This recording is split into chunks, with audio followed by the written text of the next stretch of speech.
안녕하세요. 제2의 인생 황혼이혼 진행자 조한나 변호사입니다. 결혼 후 자신의 이름을 잃어버린 채 누군가의 남편, 아내, 부모로 불리며 살아온 세월.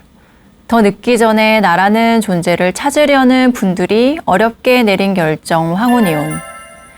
제2의 인생 황혼이혼에서는 황혼이혼에 관한 다양한 사례와 함께 법률 지식을 전해드립니다.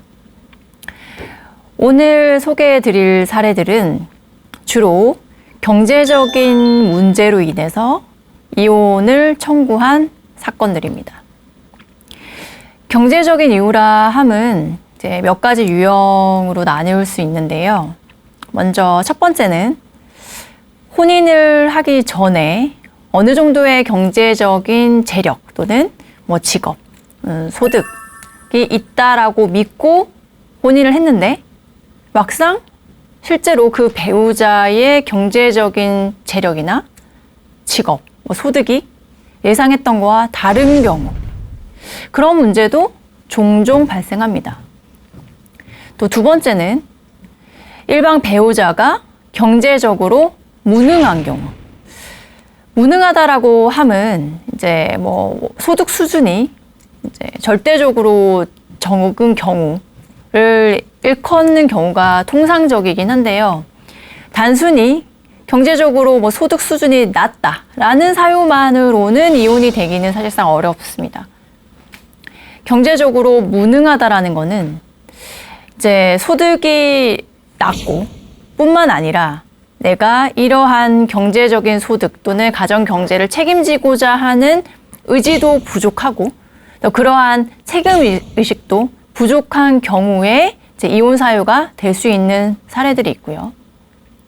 또 마지막은 경제적으로는 능력은 있는데 생활비 등을 지급하지 않는, 즉 부양 의무나 협력 의무 등을 위반한 경우, 즉 경제적으로 무책임한 경우, 이런 경우들이 해당될 수 있습니다.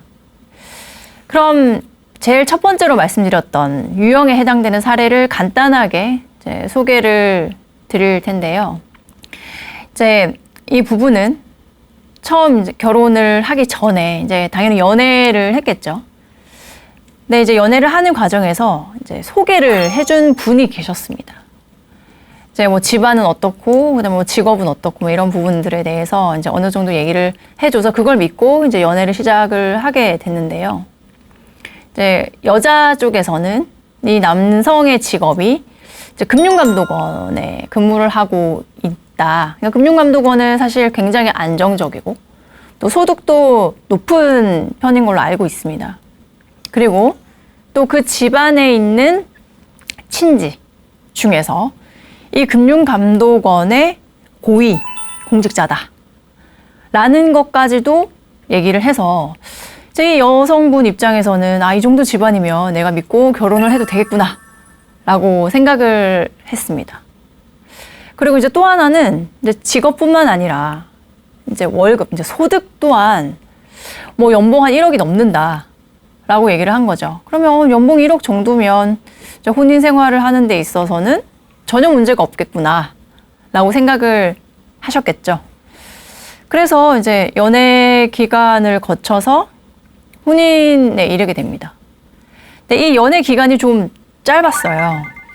그러니까 중간에 이제 소개를 해주신 분이 계셨기 때문에 어느 정도 집안이라든지 직업이나 이런 부분들에 대해서는 굳이 시간을 거쳐서 확인할 필요성을 못 느꼈었던 것 같고요.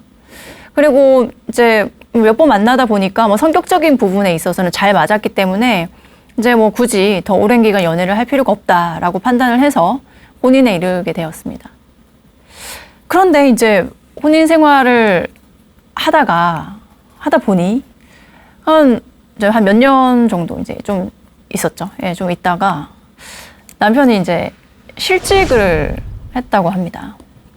그래서 아니 그 금융감독원이라는 곳이 실직을 할 수 있는 곳이냐라고 물으니 이제 남편 입장에서는 이런 사정 때문에 이제 좀 안 좋아져가지고 내가 어쩔 수 없이 직장을 그만두게 됐다라고 하면서 그래서 내가 이제 생활비를 지급하기가 어려워졌다라고 이제 얘기를 합니다. 근데 사실 그 전에도 이제 혼인 초기부터 본인이 예상했던 생활비보다는 훨씬 적은 금액을 남편이 지급을 했었습니다.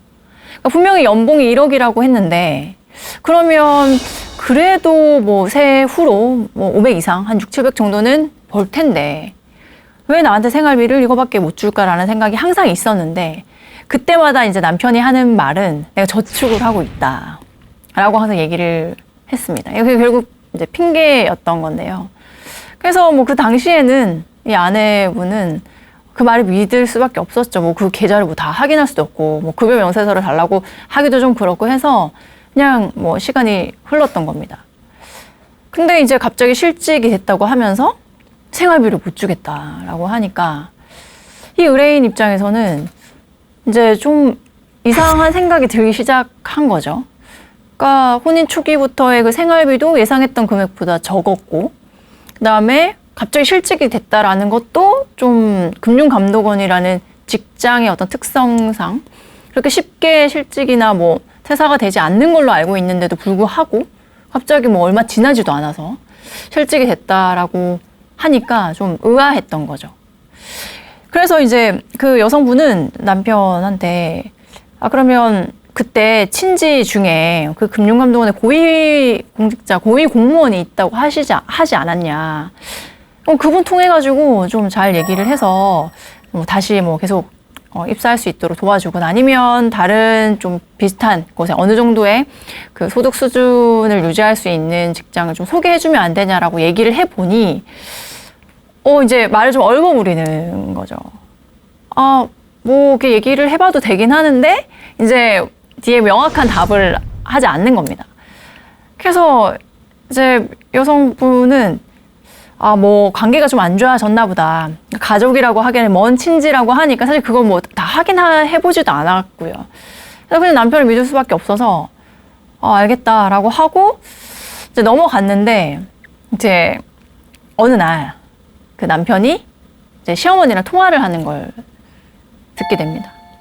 이제 그 내용 즉슨 남편이 이제 시어머니한테 엄마 계속 아내가 내 직장에 대해서 계속 묻고 그때 금융감독원에 그 고위공직자로 있는 친지가 누군지 계속 물어보는데 이거를 어떻게 해야 되나. 내가 거짓말을 한 게 드러날 것 같다. 들킬 것 같다. 그리고 나도 너무 죄책감이 든다. 내가 그냥 거의 직장도 없이 작은 회사에 그냥 다니다가 이전에 그만두었던 이러한 상황에 대해서 내가 있는 대로 얘기를 해도 될까? 라는 얘기를 이제 시어머니랑 하는 그 통화 내용을 듣게 됩니다. 그 이제 아내는 그게 그 상황이 당황스러워서 이제 녹음을 하지는 못하셨는데 이제 너무 놀랐던 거죠. 그러니까 이 혼인 시작부터 지금까지 본인을 기만한 거죠. 그래서 이제 아내분은 이걸 어떻게 해야 되나. 남편한테 이제 어쨌든 이 상황이 뭔지에 대해서 솔직하게 듣긴 해야 되니까 고민을 하다가 남편한테 이제 좋게 물어봅니다. 이게 어떻게 된 일이냐? 그럼 당신 도대체 직장이 어디냐? 내가 시어머니랑 얘기하는 거 들었는데 그럼 금융감독원에 근무를 한 적이 없는 것이냐? 그 다음에 뭐 고위공직자, 뭐 친지는 없는 것이냐? 그럼 도대체 어디에 근무한 것이냐? 그리고 월급 얼마나 받으며 지금 그럼 재정 상태는 어떠냐라는 걸 이제 다 묻게 된 거죠. 이제 남편은 그러니까 답을 못 하고 이제 금융감독원에 이제 근무를 한 거는 아니다라고 솔직하게 답변을 합니다. 그리고 사실은 내가 이제 당신이랑 결혼을 하기 전에 굉장히 작은 회사에 다니긴 했는데 그러고 나서 좀 이러이러한 상황으로 인해서 내가 회사를 그만두게 됐고 그걸 당신한테 알려주기가 좀 미안했다. 그래서 이제 그 이후에 계속 직장을 구하고 있었는데 그게 마음대로 되지가 않았다라고 이제 얘기를 합니다. 그리고 금융감독원의 고위공직자로 있는 그 부분에 대해서는 답변을 하지 않습니다. 그러면서 내가 언제 그런 얘기를 했냐?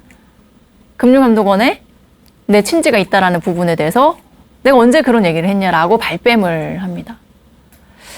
그래서 이제 이 아내의 입장은 그러니까 본인이 이제 사기 결혼을 한 것 같은 느낌이 든 거죠.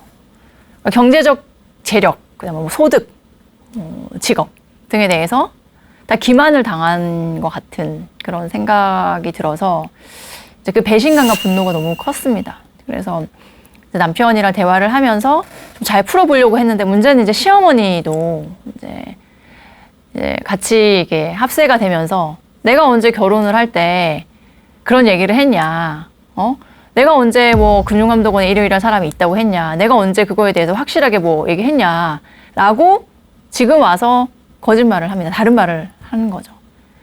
근데 문제는 이제 이 의뢰인 입장에서는 뭐 계약서를 쓴 것도 아니고 뭐 각서를 쓴 것도 아니고 그 다음에 이 부분을 뭐 명확하게 입증해줄 만한 증인, 그때 이제 소개를 해준 사람을 찾고 싶긴 한데 근데 그 사람도 우리 쪽 사람이 아니라 저쪽 사람이다 보니까 이걸 뭐 입증할 수 있는 방법이 없는 거죠. 그러니까 이런 경우에 이제 경제적인 부분이라든지 뭐 직업이나 뭐 소득을 속인 경우에 이제 사기로 인해서 혼인이 됐다고 하여 혼인 취소라는 법리가 있긴 합니다. 그러니까 이혼과는 이제 다른 사유이긴 한데요. 그러니까 혼인 취소는 이러한 취소 사유를 안 날, 특히 사기로 인한 경우에는 안 날로부터 3개월 이내에 혼인 취소를 할 수가 있습니다. 그래서 이 건 같은 경우에도 이제 주의적으로 혼인 취소를 주장하면서 예비적으로 이혼으로 주장을 했는데 이제 혼인 취소는 받아들여지진 않았고, 그러니까 이혼이 성립되었습니다. 그러니까 이제 이러한 유형의 경제적인 문제는 사실은 뭐 혼인 기간이 장기인 경우에 그렇게 많이 발생하지는 않고요. 그러니까 혼인 초기에 좀 자주 발생하는 사안이긴 하나 어쨌든 생각보다 이렇게 경제적인 부분에 대해서 혼인하기 전에 내가 알았던 부분과 혼인 이후에 확인을 해보니까 다른 사정이 있었던 사례들이 간혹 있습니다. 그래서 이런 부분을 좀 잘 체크를 하실 필요가 있고요. 그리고 이제 두 번째로 소개해드릴 사안은 전형적으로 경제적 무능력 또는 무책임 한 사례를 소개해드리고자 합니다. 혼인 기간이 20년 되었고 이제 아내는 학원을 운영하고 있었고요. 혼인 초기에 남편은 번듯한 직장에 잘 다니고 있었습니다. 근데 이제 회사 생활이라는 게 내가 오너가 아니면 또 조직 생활이라는 것은 이제 부당한 일들이 너무나도 많죠. 그러니까 그런 부분들을 잘 극복하는 분들도 계시고 이제 극도의 스트레스를 받으시는 분들도 계시죠. 그러니까 이분은 그러한 조직 생활에서의 그 부당한 부분을 견디기 힘들어하는 성향을 가지신 분이었습니다. 그리고 또 한편으로는 아내가 영어 학원을 운영하고 있었는데 좀 안정적인 수익이 좀 보장되고 있었습니다. 그러다 보니까 남편 입장에서는 나도 좀 다른 사업을 내가 사장이 돼서 내가 사업을 좀 자유롭게 해보면 되지 않을까라는 생각을 하게 되셨겠죠. 그래서 이제 직장을 그만두고 주택 사업을 하게 됩니다. 그러니까 이제 그 주택 사업이라는 게 이제 당시에 이분이 이제 건설 쪽 회사에 이제 계셔서 본인이 뭔가 가장 관련성 있는 사업을 하면 성공할 수 있지 않을까라고 좀 안일하게 생각을 하셨던 것 같아요. 그래서 이제 주택, 뭐 재건축, 뭐 이러한 관련된 사업을 시작하셨습니다. 그런데 이제 이전에 한 번도 사업을 제대로 뭐 준비를 해보신 적이 없으니까 쉽지 않으셨겠죠. 그래서 이제 사업을 시작하고 나서 거의 초창기에 사업이 부도가 납니다. 그러니까 제대로 이제 안 된 거죠.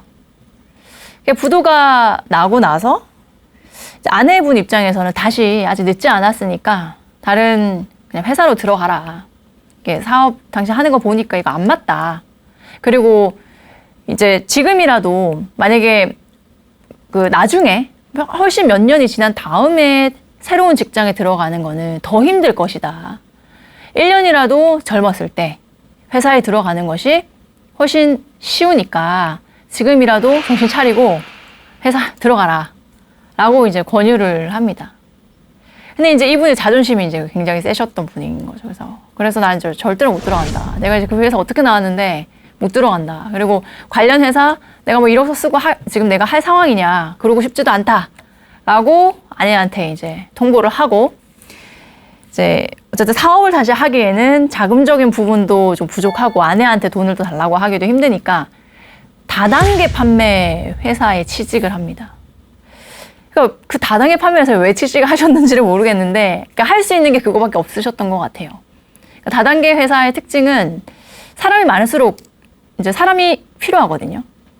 그러니까 뭐 어떤 기본적인 어느 정도의 급여 수준도 굉장히 낮고 고용의 형태도 뭐 정규직보다는 계약직이 많고 그러니까 많을수록 더 많은 수익을 창출하는 그런 구조다 보니까 이제 쉽게 진입을 할 수 있는 회사인 거죠.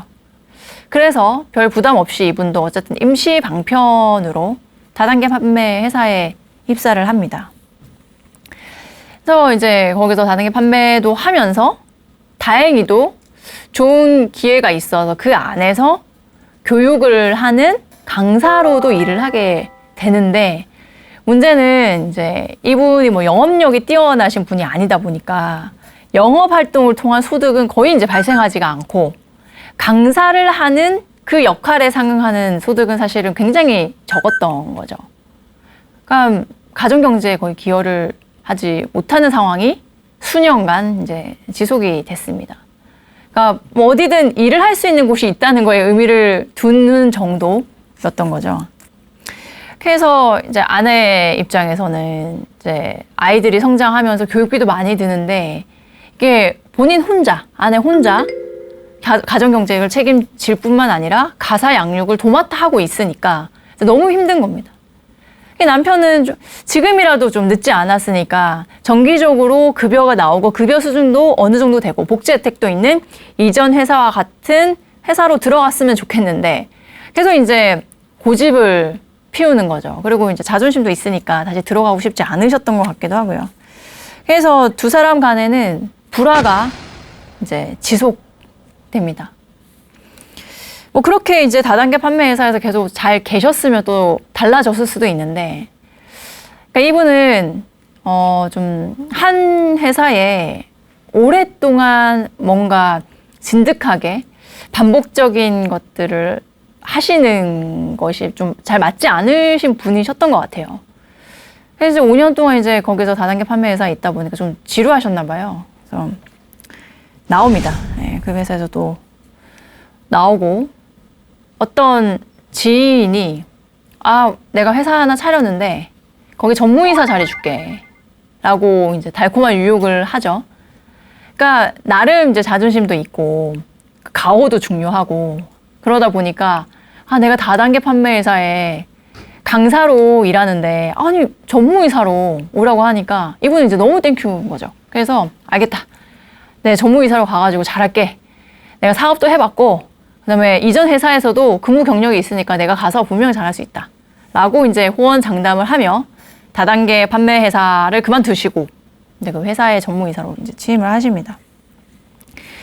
그런데 이제 그 회사도 이렇게 뭐 오랜 기간 동안에 운영해서 어느 정도의 기반이 있는 그런 탄탄한 회사가 아니었던 거죠. 그래서 이제 이 남편분의 꿈과 뭐 기대와는 달리 2년 정도 뒤에 회사가 폐업을 합니다. 결국 또 이제 실직 상태가 된 거죠.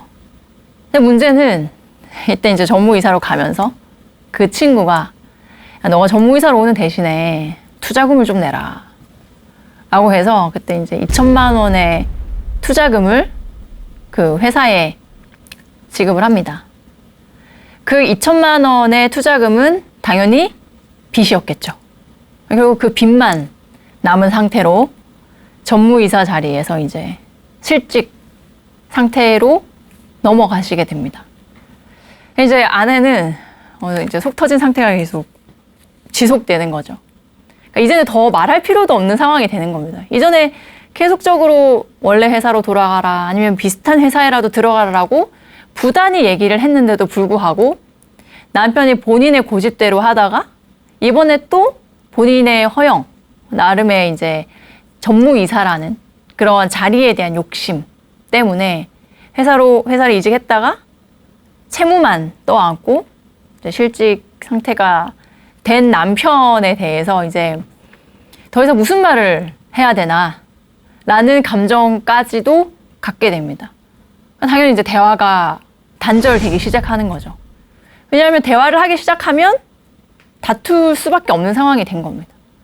그러니까 아내 입장에서도 더 얘기를 하기 싫겠죠. 얘기를 해봤자 남편은 자기 말 듣지도 않을 거고 남편은 본인 고집대로 하고 있고 근데 몇 년간 기다려줬고 믿고 지지를 해줬는데 남편은 실패를 반복하고 있고 당연히 아내 입장에서는 이제 본인이 지금 가정 경제를 책임지고 있는 이 상황 자체도 너무 힘겨운데 그 설득을 하고 얘기를 하는 그 에너지조차도 본인이 이제 너무 아까운 상황에 이르게 된 거죠. 그래서 대화는 더더욱 단절이 됩니다. 그러다가 이제 남편이 좀 생각을 나름 했겠죠. 내가 어떤 것을 하는 게 좀 더 이 가정 경제에 보탬이 되고 실질적으로 돈을 벌 수 있을까라고 좀 고민을 하게 됩니다.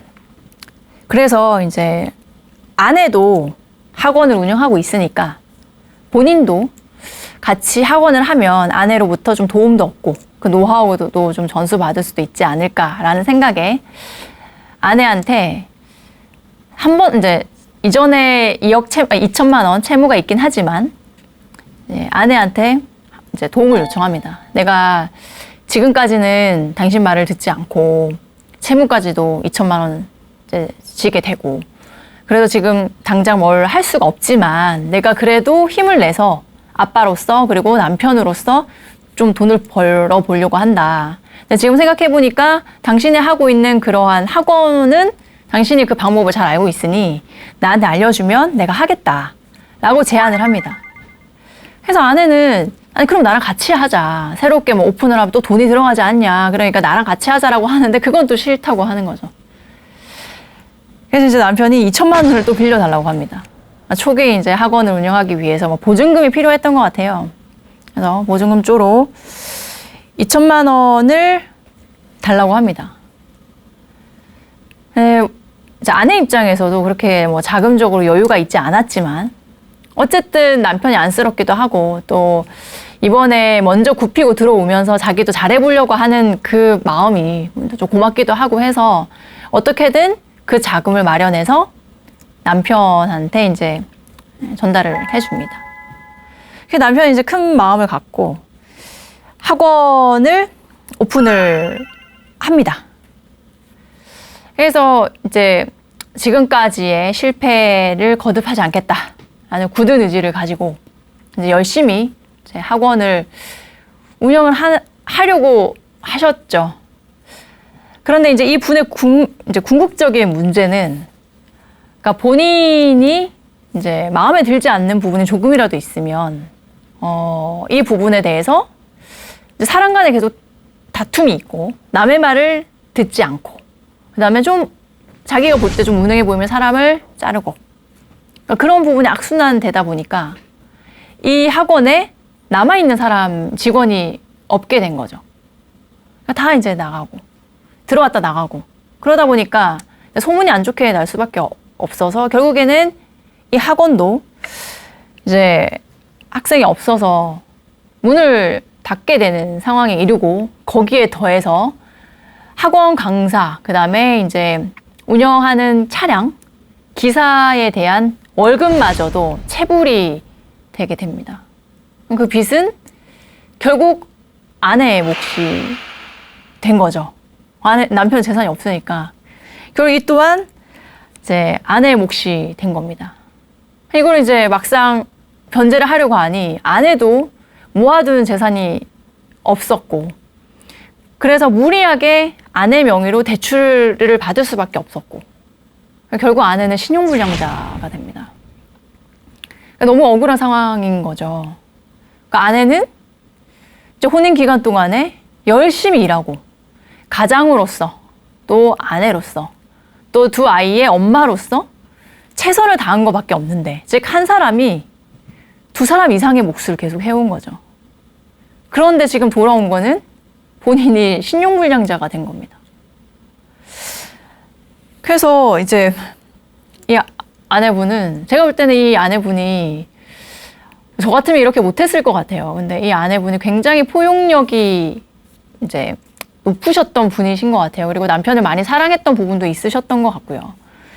근데 이제 남편이 노력을 했다라는 부분 때문에 안쓰러워서 이제 이렇게 영어 학원 운영하는 거에 대해서 사업 자금도 마련해주고, 또 본인이 실용불량자가 되면서까지 남편을 지원해주고 하는 부분들이 사실 이제 대단한 부분이고, 또 사실 이렇게 살아오신 분들도 굉장히 많거든요, 과거에는.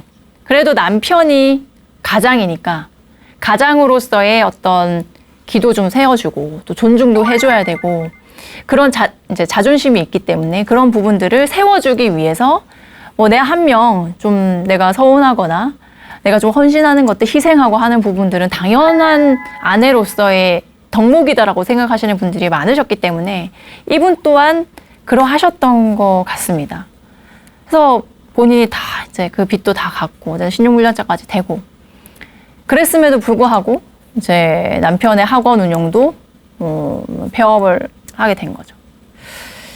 이제 여기서 이제 그치셨어야 되는데, 이제 남편이 뭔가를 해야겠다라는 미안함도 있으셨던 것 같아요. 그러니까 내가 계속 이 상황으로 있으면 아무거나 할 수가 없고, 사실 뭐 마트에 가서 일을 할 수도 있어요. 어디를 가도 일을 할 수는 있죠. 내가 돈을 벌 수는 있습니다. 그런데 나름의 어떤 직위가 필요하셨던 것 같기도 하고요. 그래서 이제 그냥 뭐 마트나 일용직 등의 일은 하시고 싶지 않으셨던 것 같고, 이 아내 입장에서도 내 남편이 그런 일을 하도록 두는 것은 또 원치 않으셨던 것 같아요. 그래서 이제 남편이 또 하나의 사업을 제안을 합니다. 이제 커피 사업인데요. 그러니까 보통 이제 이런 사업 하다가 마지막에 기결되는 게 보통 커피 사업, 그때 한창 이제 커피 사업이 유행했던, 번창했던 시기에 이제 남편이 나 이제 마지막으로 커피 사업을 하고 싶다 라고 아내한테 부탁을 합니다. 아내는 이제 계속 말리죠. 왜냐하면 지금도 부채가 있는데 만약에 커피 사업을 해서 또 망하면 그 빚은 이제 누가 감당해야 되냐는 거죠. 결국에는 아내가 다 감당해야 되는 거거든요. 그래서 안 된다. 더 이상의 새로운 사업은 없다. 그냥 내가 운영하는 학원에서 뭐 이런저런 일들을 좀 담당해달라 라고 하니 이제 남편은 싫은 겁니다. 본인이 해보겠다, 또. 커피 사업을 해보겠다. 커피 사업은 초기 자금 얼마 안 드니까 보증금 정도만 해달라. 나머지는 내가 어떻게든 해보겠다. 라고 또 부탁을 합니다. 그래서 이제 남편의 요구로 아내도 근데 신용불량자가 됐기 때문에 더 이상 대출을 받을 수가 없어서 이제 아내는 언니에게, 친언니에게 돈을 부탁을 합니다. 그래서 언니한테 돈 2천만 원만 좀 더 해달라. 그러니까 이때까지 이러이러한 일이 있어서 내가 웬만하면 이제 돈을 안 빌리려고 하는데 남편이 마지막으로 부탁을 한다. 그래서 내가 지금 나도 경제적 사정이 이런 상황이고 신용불량자까지 됐었기 때문에 내가 더 자금을 융통할 수가 없으니 언니한테 좀 부탁을 한다 라고 했고, 이제 언니도 너무 사정이 딱하고 하니 2천만 원을 빌려줍니다. 그래서 이 2천만 원의 사업 자금을 가지고 다시 커피 사업을 시작을 하셨는데요. 그러니까 계속 이제 되돌이표가 되는 거죠. 그러니까 뭐 운이 안 좋으셨을 수도 있고, 아니면 정말로 이 남편분이 무능하셨을 수도 있습니다. 그런데 어쨌든 이 커피 사업 또한 6개월이 지난 다음에 문을 닫습니다. 그러니까 문제가 있는 거죠. 그러니까 남편의 의지의 문제도 있었을 수도 있고요. 그리고 아니면 본인은 노력을 하는데 어떤 경영 능력이 부족했을 수도 있고요. 결국 문을 닫습니다. 그러고 난 다음에 이제 뭐 또 학원을 하겠다고 남편이 요청을 했습니다. 그래서 뭐 그것 또한 이제 하라고 해서 남편이 학원 운영을 했는데 그것 또한 문을 닫았고, 최종적으로는 이제 남편 또한 이제 개인 회생 신청을 하게 됩니다. 그러니까 아내도 신용불량자가 되고 이제 남편도 이제 커피 사업 망하고 난 다음에는 아내도 지원을 안 해주니까 본인이 이제 본인 명의로 뭔가 더 하셨겠죠. 그래서 남편 또한 개인 회생 신청을 해서 더 이상 뭔가 새로운 사업을 하는 것은 이제 불가능한, 물리적으로 불가능한 상태가 됩니다. 총 이 분이 이제 하시려고 하셨던 사업은 이제 총 한 7건 정도 되는데요. 7번이나 새로운 사업을 시도하셨다가 전부 다 망한 거죠. 그리고 그 뒤에 남은 거는 채무인데 그 채무는 그 채무 중에 거의 한 70, 80% 정도는 아내가 변제를 할 수밖에 없는 상황이었고 그러다가 결국에는 변제 능력이 안 돼서 두 사람 다 신용불량자 회생 절차에 이르게 되었습니다. 사실 이 여성의 이제 이 혼인 기간 20년 넘는 이 혼인 기간 동안의 기여는 거의 100%에 가깝다고 볼 수 있죠. 그러니까 물론 남편도 나름의 노력을 했지만 사실 이 혼인 기간 동안에 정기적인 고정적인 생활비의 부담은 거의 이 아내분이 다 하셨고요. 또한 가사, 양육 또한 아내가 다 하셨습니다. 그래서 이제 이 남편의 잦은 전직과 사업 활동, 그러나 이러한 사업 활동으로 인한 이제 부채의 증식으로 인해서 두 사람의 관계는 악화가 된 거죠. 그러니까 이런 관계로 지속되다가 이제 아내 입장에서는 더 이상 이제 남편과는 혼인 생활을 유지할 수 없다. 이제 진절머리가 나셨던 것 같습니다. 내가 20년 이상 아이들뿐만 아니라 남편까지도 뒷바라지를 해줄 뿐만 아니라 그를 뛰어넘어서 남편의 사업 자금을 마련하고 변제하느라 너무 힘드셨던 거죠. 그리고 남편의 그러한 사고방식, 그러니까 본인의 어떤 뭐 자존심, 그 다음에 남자로서의 어떤 뭐 가오라든지 그런 부분들, 본인들이 중시하는 가치, 그로 인해서 이 가족이 희생되고 있는 것에 대해서는 크게 신경을 쓰지 않는 이 태도, 이게 개선이 되지 않는 거죠.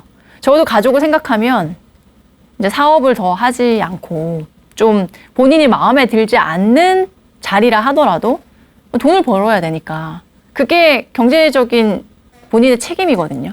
부부간에는 부양 의무라는 게 있어요. 또 협력 의무라는 게 있고.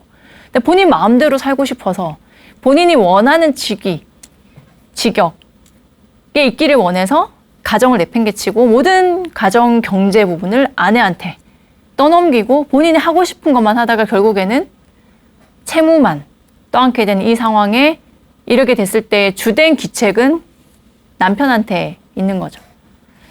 아내는 이제 이러한 상황을 더 견디기가 힘들어서 아내분이 이제 이혼 청구를 하셨고요. 뭐 남편한테 뭐 외도, 뭐 부정행위, 폭행, 뭐 폭언, 뭐 이 정도의 중한 이혼 사유는 없었지만 이러한 경제적인 무능력, 그 다음에 무책임함, 이로 인해서 이 혼인 관계는 파탄에 이르렀고 이는 이혼 사유에 해당된다라고 판단하여 아내의 이혼 청구가 인용된 사례입니다. 본인은 경제적인 능력이 뛰어나서 소득 수준은 굉장히 높습니다. 그런데 이제 간혹 보면 본인이 뭔가 마음에 들지 않는 경우가 있거나 아니면 뭐 경제적인 부분에 있어서 본인의 어떤 입지, 가족 구성원 내에서 입지를 뭐 확고히 하기 위해서이든 생활비를 이제 무기로 사용하는 분들이 계십니다. 그러니까 예를 들면 뭐 아내가 뭐 본인 원하는 대로 안 해준다. 그럼 생활비를 안 주고. 또 자녀들이 본인들 말을 잘 안 듣는다. 그럼 생활비를 안 주고. 이런 경우들이 꽤 많습니다. 사실 경제적인 무능력보다 이러한 사례가 더 많습니다. 경제적인 무책임으로 볼 수도 있고 이제 최근에는 이러한 유형을 경제적 학대라고도 합니다. 경제적 학대죠. 내가 돈을 번다는 이유로 가족을 압박하는 거거든요. 이건 일종의 경제적 학대입니다. 그러니까 내가 돈을 번다라는 걸 무기 삼아서 이제 경제적인 능력이 없는 사람들을 내 희하에 놓으려고 복종시키려고 하는 거죠. 이거는 뭐 정신적 학대라고 볼 수도 있습니다. 사실은 지금 당장 생활하기 위해서 생활비가 필요한데 이제 경제적인 능력이 있는 사람이 내가 돈 안 벌면 너네 어떻게 할 거야? 내 말을 들어야지. 라고 하는 것도 사실 정신적 학대가 될 수도 있죠. 물리적으로 폭행을 가하지만 않았지 사실은 이것도 넓은 의미에서의 학대고 학대에 정신적 학대에 포함될 수도 있고 또 최근에는 이제 경제적 학대라고 불리기도 합니다. 이러한 경제적 학대에 관한 사례를 이제 소개를 해드리고자 합니다. 저희 의뢰인의 남편분이 한의사셨어요. 근데 이제 한의사가 한창 이제 많이 인기가 많았고 또 소득도 높았던 시기가 있었습니다. 그래서 이제 이 의뢰인은 친정 부모님, 친정 아버님이 병원을 크게 운영하고 계셔서 이제 남편도 한의사로 이제 들이게 됐고 그 과정에서 뭐 집도 사주고 했던 것 같습니다. 이제 아내 쪽, 이 의뢰인 쪽이 경제적으로 좀 부유하셨던 것 같아요. 그래서 이제 그 남편 입장에서도 이제 장인 어른이 병원을 하고 있으니까 뭐 굳이 힘들게 다른 병원에 의사로 들어가지 않아도 되니까 순조롭게 혼인이 시작이 됐고 장인 어른이 운영하는 병원에 이제 취직을 해서 일을 하게 됩니다. 근데 이제 이런 구조적인 문제가 있는 이제 부부가 많이 있는데 장인어른이 운영하는 곳에 들어가다 보니까 아무래도 모든 결정권은 장인어른이 갖게 되는 거죠. 그러니까 이 남편 입장에서도 예를 들면 내가 이 병원의 이러한 시스템적인 부분을 이렇게 좀 개선해보고 싶을 수도 있고 또 본인의 급여나 어떤 복지나 여러 가지 대우에 관련된, 처우에 관련된 부분에 있어서 이제 요구를 하고 싶은 부분이 있을 텐데 그럴 때마다 뭔가 장인어른이 오히려 본인이 사위라는 이유로 무시하는 것처럼 느껴졌습니다. 사실 그게 무시하는 게 아니었을 수도 있는데 이 남편분 입장에서는 괜한 자존심을 내세운 거죠. 내가 뭐 사위라서 그런가? 사위라고 무시하는 건가? 내가 지금 여기 아니어도 다른 곳 갈 곳 많은데 내가 뭐 한다고 지금 여기서 이렇게 무시당하고 있지? 라는 생각을 하게 된 거죠. 사실 다른 병원에 가도 마찬가지였을 거예요. 더 심했을 거라고 저는 생각을 하는데 어쨌든 혼인하자마자 이제 뭐 사회초년생 입장에서 이제 아버님 그 장인어른이 운영하는 병원에서 일을 하게 됐는데 본인 입장에서는 본인 너무 잘났고 내가 어디 나와가지고 이제 혼인하기 전에 당신 딸이랑 혼인하기 전에 뭐 손자리도 많이 들어오고 뭐 부잣집 더 부자인 사람이랑도 결혼할 수 있는데 내가 지금 당신 딸이랑 결혼해가지고 이러한 칙을 받으려고 하냐 약간 이런 생각을 했겠죠. 네. 그래서 이제 그 병원에서 근무를 하다가 나옵니다. 나와서 개원을 했죠. 이제 개원을 할 때 이제 돈이 좀 필요했는데 그러니까 이미 처가와는 관계가 좀 안 좋아진 겁니다. 그러니까 장인어른이 운영하는 병원에서 일을 했는데 계속 트러블이 있다 보니까 처가의 도움을 이제 받고 싶지 않고 그러니까 처가랑 완전히 분리되고 싶었던 마음이 있었던 것 같습니다. 그래서 본인이 개원을 할 때 대출도 받고 또 본인의 본가, 부모님한테도 좀 도움을 요청을 했던 것 같습니다. 그래서 좀 조그맣게 이제 한의원을 개원을 해서 운영을 하기 시작을 했습니다. 그런데 이제 문제는 여기서 시작이 됐는데요. 남편 머릿속에는 본인이 독립적으로 뭔가를 하고 싶은 거죠. 처가와는 완전히 분리가 되고 싶었던 겁니다. 그러니까 이제 장인어른이 운영하는 그 병원에서 굉장히 핍박을 많이 받았던 것 같아요. 그러니까 예를 들면 이제 뭐 침을 놓는데 조금 실수를 했다. 그럼 이제 뭐 의뢰인이 환자가 컴플레인을 제기했다. 그럼 이제 그 장인어른을 불러가지고, 아, 너는 왜 그런 것도 못하냐? 뭐 이 정도는 해야 되지 않냐? 환자에 대한 관리를 이거밖에 못하냐? 라고 무시하는 일들도 꽤 많았던 것 같고, 또 내가 이제 급여를 이만큼 올려달라고 했을 때도, 아, 너는 아직 실력이 부족하다. 좀 더 실력을 쌓아야 된다. 실무를 좀 더 쌓아야 된다. 라고 얘기를 하며 컷당하고, 그런 것들이 쌓여져 오면서 이제 처가 쪽은 이제 개입을 전혀 안 시키고 싶었던 것 같습니다.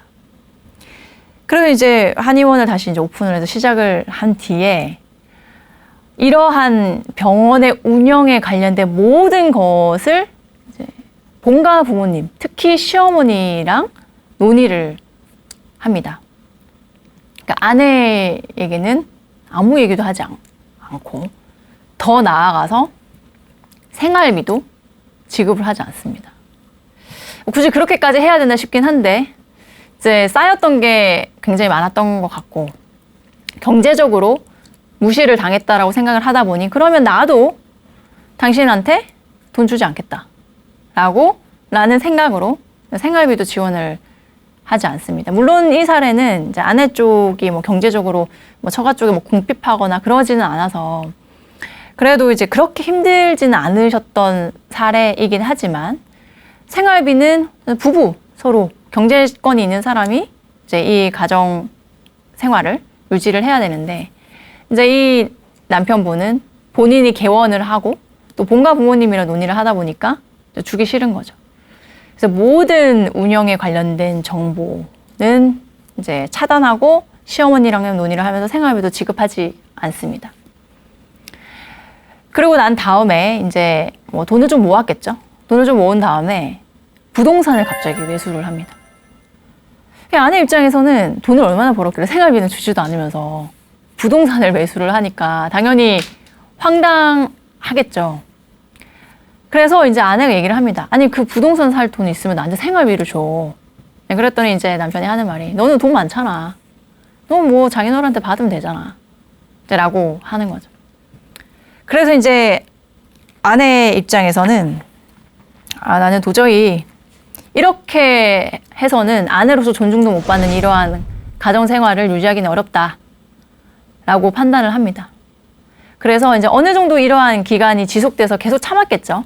근데 생활비를 지급하지 않는 기간이 너무 오래 지속돼서 이제 아내는 참다가 더 이상 대화도 되지 않고 또 시어머니랑만 교류를 하고 결국에는 본인의 아이들도 본인이 다 케어해야 되는 상황에 이르러서 이혼 청구를 했고 결국에는 이러한 생활비 미지급, 즉 경제적인 무책임함을 원인으로 해서 이혼이 성립이 됩니다.